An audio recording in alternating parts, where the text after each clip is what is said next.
नमस्कार, मैं हूं संजय सरवरिया और आप देख रहे हैं संजय सरवरिया समाचार। तो खबरों की शुरुआत में हम सबसे पहले बात करेंगे इस वक्त की एक बड़ी खबर की।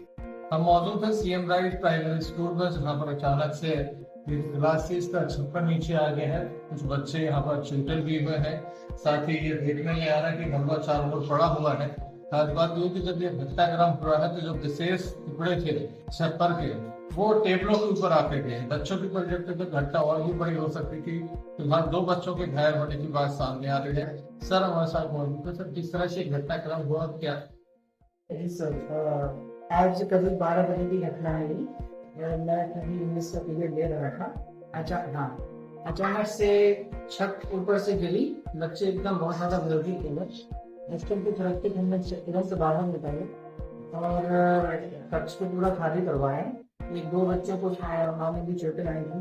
उनकी बैंडेज वगैरह लगा दिया। उनके गार्जियन को बुलाया था, फिर उनके गार्जियन सभी बच्चों को ले गए हैं। कुछ गार्जियन आए थे, फोटो वगैरह उनमें खींच के सभी मीडिया भेजने को सूचित किया। और मैंने भी अपने प्रिंसिपल में पत्र लिखा, उसमें समस्त घटनाएं लिखी।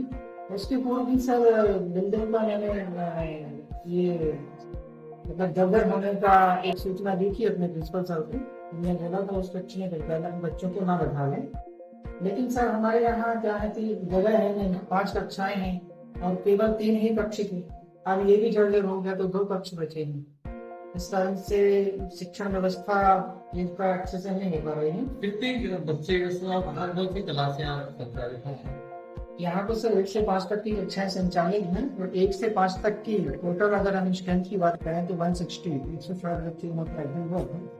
160 बच्चों को 2 कक्षों में बैठाना बहुत ही मुश्किल आता है सर। छोटे छोटे बच्चे हैं, 3 सेट में बैठा नहीं सकती, गर्मी इतनी होती है, बच्चों को चक्कर आ जाता है। कई बच्चों को पानी में गर्मी हो जाती है, बीमारियां हो जाती हैं। यहाँ बहुत समस्या है सर। स्कूल है खराब है, अच्छी सुविधाएं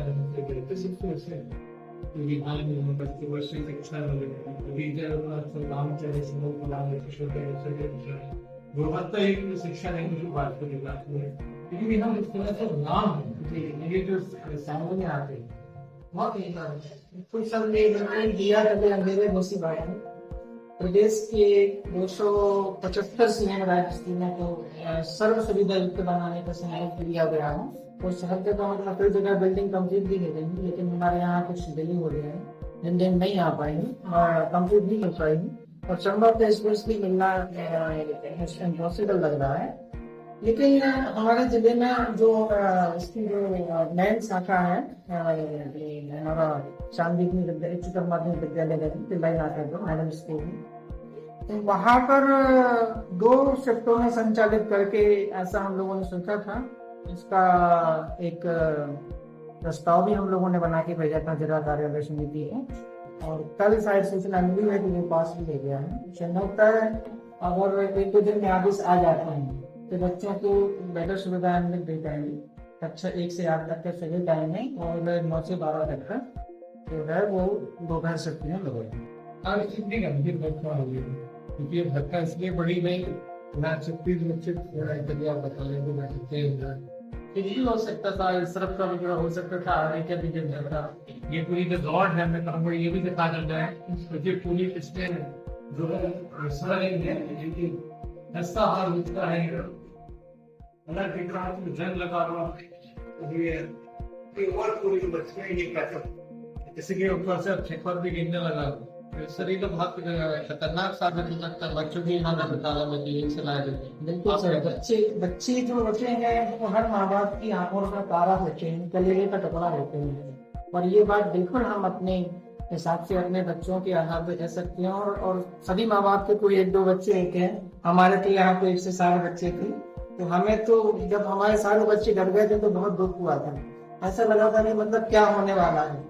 जल्दी से हमने उस बच्चे को देखा, सर में हाथ लगाया, ज्यादा मतलब खून तो नहीं निकल आया, ये पूरा हमने देखा। लेकिन हालांकि बिल्डिंग तो बहुत जर्जर थी सर, यहाँ विद्यालय लगने लायक नहीं है। दोनों कक्षे इसके जर्जर हैं, वहाँ पे 3 सेट में हम लोग लगा नहीं सकती। ऐसी स्थिति में विद्यालय का संचालन करना बहुत ही मुश्किल हो रहा है, जिसके लिए मैंने 1-2 बार प्रिंसिपल को बोला भी और आज भी मैंने एक लेटर लिखा हुआ है।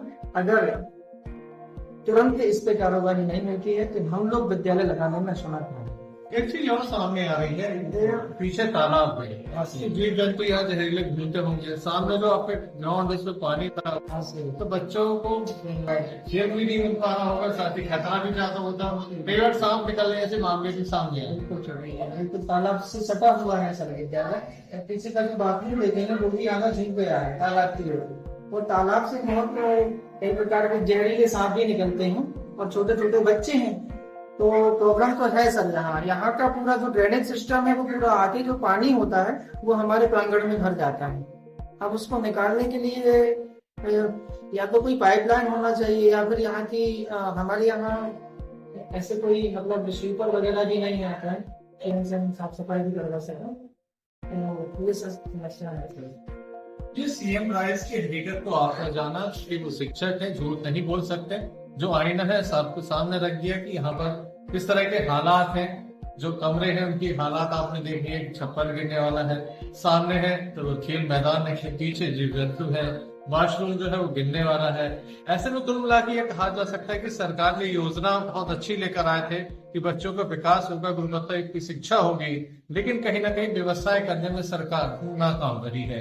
तभी बच्चों का ये हाल है कि न वो खेल सकते हैं, न यहाँ ढंग से पढ़ सकते हैं। 2 कमरों में 160 बच्चों को कैसे बिठाया जा सकता है, ये मानक जो तय किए गए थे उसका भी उल्लंघन है। तो ऐसे में लगता है कि सरकार को इसे ध्यान देना चाहिए, नहीं तो ये बच्चे यहाँ ना आकर फिर एक बार प्राइवेट स्कूल में कर सकते हैं। संजय सरवरिया। तो रखिए अपना ख्याल, देखते रहिए संजय सरवरिया समाचार। नमस्कार।